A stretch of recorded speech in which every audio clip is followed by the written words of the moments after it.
देखो आज हम देखेंगे कि मिक्सचर क्या होते हैं। हमने देखा था कि मिक्सचर दो टाइप्स के होते हैं, एक होते हैं होमोजेनियस और एक होता है हिट्रोजीनियस। हिट्रोजीनियस में क्या देखा था, हिट्रोजीनियस मिक्सचर एक ऐसा मिक्सचर होता है जिसमें हम दो कंपाउंड को जब मिलाते हैं या फिर दो पार्टिकल्स को मिलाते हैं, तो पार्टिकल्स को मिलाने के बाद क्या होता है कि उनके बीच में एक विजिबल बाउंड्री दिखाई देती है। क्या दिखाई देगी? एक विजिबल बाउंड्री।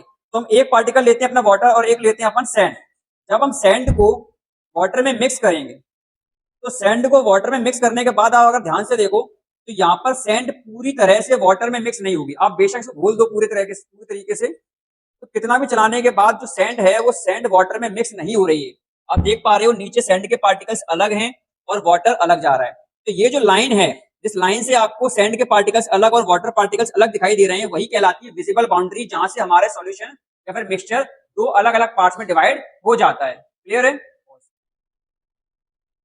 जहां हमने देखा था अभी कि हेट्रोजीनियस मिक्सचर में हमारे पार्टिकल्स पूरी तरह मिक्स नहीं हो पा रहे थे, वहां पर एक विजिबल बाउंड्री हमें दिखाई दे रही थी।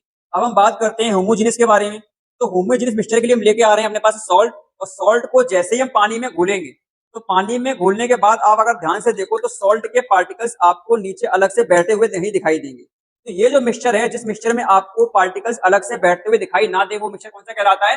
Homogeneous mixture. तो हमने देखा हिट्रोजीनियस मिक्सचर के बारे में और होमोजीनियस के बारे में। तो हिट्रोजीनियस क्या होते हैं? जहां पर हमारे पार्टिकल्स यूनिफॉर्मली मिक्स ना हो, और होमोजीनियस जहां पर हमारे पार्टिकल्स यूनिफॉर्मली मिक्स हो जाएं। क्लियर है?